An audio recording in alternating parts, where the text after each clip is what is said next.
नमस्कार दोस्तों। आ, ये बिहार हिस्ट्री के सीरीज़ का वीडियो नंबर पार्ट 2.5 है। और अभी ये बेसिकली जो वीडियोस मैं बना रहा हूँ ये इम्तियाज़ अहमद सर का नोट्स है जो मैंने खुद के लिए प्रिपेयर किया था। अभी हम देखेंगे इस वीडियो में कि जो गुप्ताज़ के बाद जो भी रूलर्स जो शासक आए थे उनके बारे में हम बात करेंगे।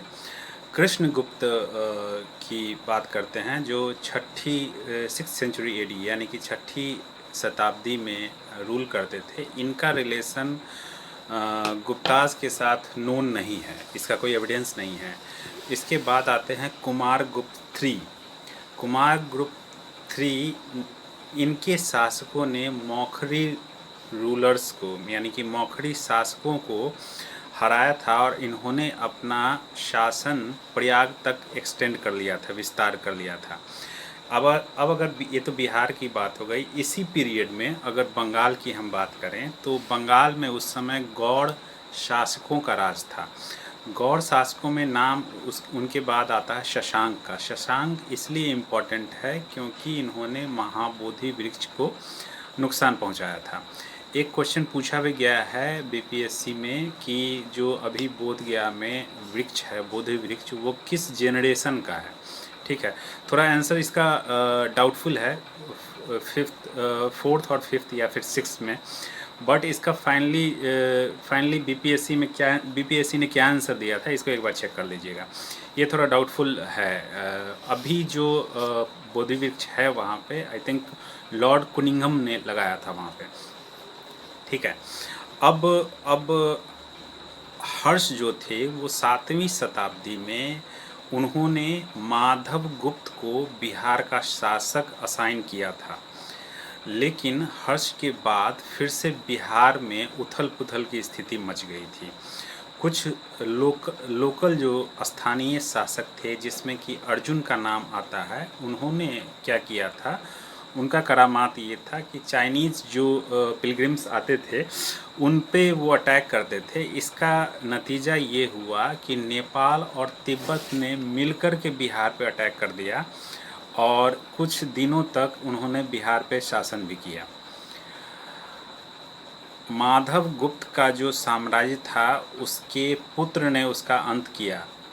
और अगर इसी लाइन में अगर हम बात करें तो जीवित गुप्त सेकेंड जो थे उनकी हत्या, उनका अंत यशोवर्मन ने करीब 725 ईस्वी में कर दिया था। हर्षा के समय में जो चाइनीज़ पिलग्रिम जो थे जो घूमने आते थे उसमें उनका नाम युआन च्वांग था। वैन सांग भी बोलते हैं इनको। इन्होंने पाटलिपुत्र यानी पटना को विजिट किया था 635 शताब्दी में और उन्होंने देखा था कि पटना उस समय तहस नहस हो चुका था। बिहार को अगर हम देखें कि मध्यकालीन युग से पहले जो बिहार की स्थिति थी उसको अगर हम देखें तो वो कुछ इस तरह का पिक्चर बनता है। मध्यकालीन युग से पहले पाल शासक जो थे वो बिहार पे राज करते थे। वो पाल साम्राज्य का जो स्थापना हुआ था वो गोपाल के द्वारा की गई थी। पाल शासकों में धर्मपाल ने इन्होंने कन्नौज पे अटैक किया था 770 से 810 ईस्वी के बीच। इन्होंने क्या किया था, धर्मपाल ने चक्रयुद्ध नामक राजा को कन्नौज का शासक नियुक्त किया था और धर्मपाल ने उत्तर पथ स्वामिन नाम की उपाधि धारण की थी। धर्मपाल के जो पुत्र थे देवपाल, वो उनका विस्तारवादी नीति था, एक्सपेंशनिस्ट पॉलिसी था। और लेकिन ध्यान देने वाली बात यहाँ पे ये है कि पाल आर्ट हम लोग पढ़ेंगे, मेंस वाले में भी पढ़ेंगे। और आर्ट में उन्होंने काफ़ी अच्छा काम किया था, बहुत सारे विहार्स बनवाए। उनका कॉपर मेटल वर्क होता था, जो मूर्तियाँ बनाते थे वो काफ़ी फेमस हैं। अब अगर हम तो उन्होंने क्या किया, जावा के जो शासक थे उनके रिक्वेस्ट पर, और ये रिक्वेस्ट जो शासक किए थे उनका नाम था बलपुत्र देव, उन्होंने 5 विलेज यानी कि धर्मपाल के पुत्र देवपाल ने 5 गांव दान किए थे नालंदा महाविहार को मेंटेन करने के लिए। देवपाल जो थे वो बुद्धिज़्म को फॉलो करते थे, मेंस में हम लोग पढ़ेंगे डिटेल में पाला आर्ट के बारे में। और देवपाल के बाद पाला डायनेस्टी जो है वो डिक्लाइन कर गई, मतलब उसका लगभग अंत हो गया। महेंद्रपाल और मिहिर भोज के समय में प्रतिहार डायनेस्टी जो थी, प्रतिहाराज जो थे, उन्होंने कैप्चर कर लिया था eastern part of UP and Bihar का लगभग सारा पार्ट, और उत्तर प्रदेश का जो पूर्वी पार्ट है, बिहार से सटा हुआ पार्ट है, उसको उन्होंने प्रतिहाराज ने कैप्चर कर दिया था। महिपाल के समय में पाल डायनेस्टी का, पाल शासन का पुनः अभ्युदय हुआ।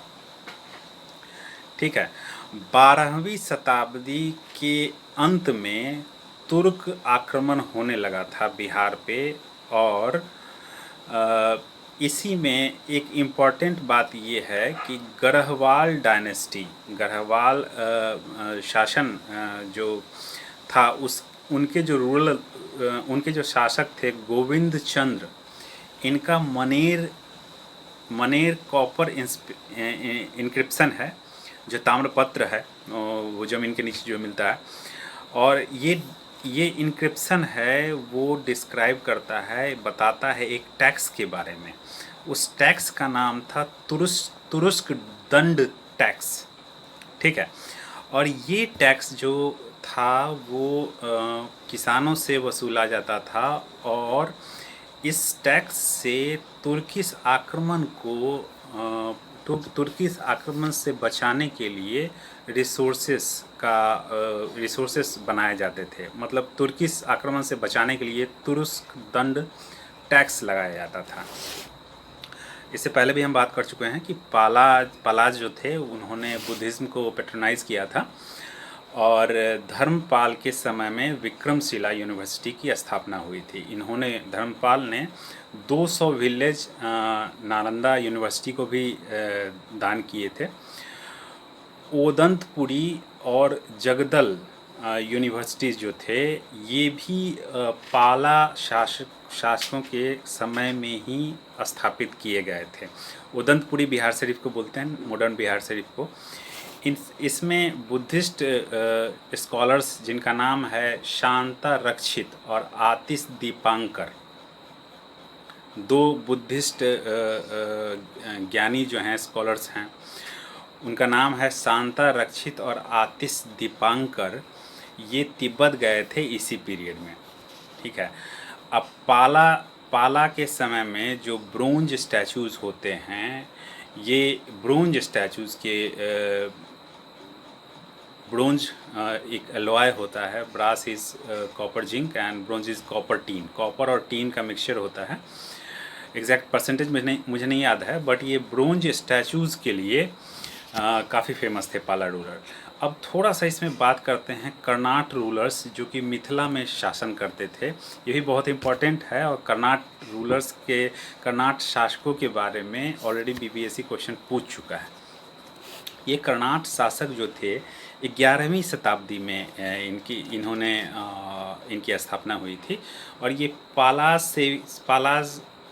पाल शासन से ही टूट करके इन्होंने अपनी स्थापना की थी। कर्नाट शासकों के समय में तिरहुत जो था, तिरहुत अभी का तिरहुत देखिएगा, मुजफ्फरपुर, समस्तीपुर भी है, दरभंगा है, नहीं मुजफ्फरपुर, वैशाली है, ये सब तिरहुत रेंज में आता है। तो तिरहुत जो थे ये रामपाल के समय में, जिनका कि शासनकाल था 1097 से 98 ईस्वी तक, इनका जो उदय हुआ था ये काफ़ी पीक पे था उस समय में। कर्नाट शासन जो था, जो रूलर्स थे, इनका स्थापना, कर्नाट वंश की स्थापना जो नन्य देव ने की थी। ये पूछा हुआ क्वेश्चन है बीपीएससी में। ठीक है।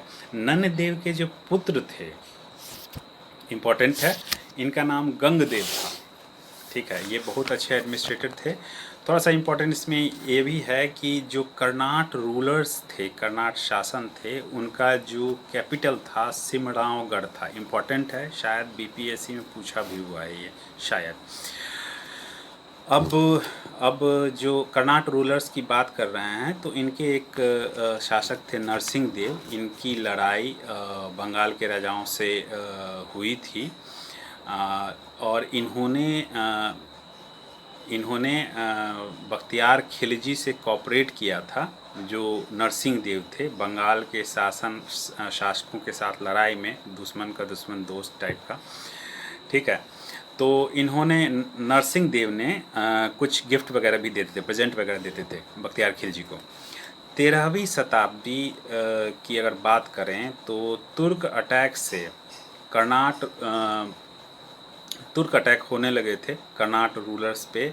और इसी समय 13वीं शताब्दी में तिब्बतन एक ट्रैवलर थे, तिब्बतन जैसे हुएनसांग थे हर्षा के टाइम में, वैसे ही तिब्बतन एक ट्रैवलर थे, इनका नाम था धर्म स्वामिन। और ये एक एक्सपेडिशन था इनका। एक्सपेडिशन मतलब आप कह सकते हैं कि कहीं पे आक्रमण करना, एक्सपेडिशन था। ये तुगरिल तुगान, एक तुर्क कमांडर का नाम था तुगरिल तुगान। ये धर्म स्वामिन जो ट्रैवलर थे, उनके टाइम में एक एक्सपीडिशन हुआ था, इसकी चर्चा करते थे।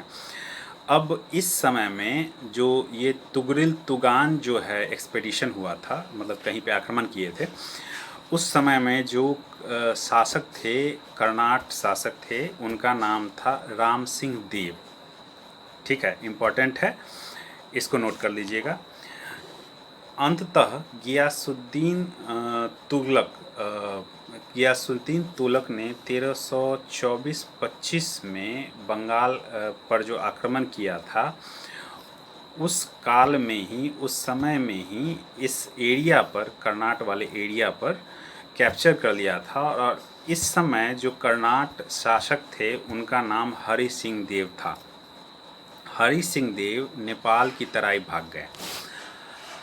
हरि सिंह देव अगर कहिएगा तो एज ए शासक वो काफ़ी ज़्यादा सोशल रिफॉर्मर टाइप के थे, और इन्होंने अकाउंट्स मैनेजमेंट वगैरह अपने शासन में डेवलप किया था।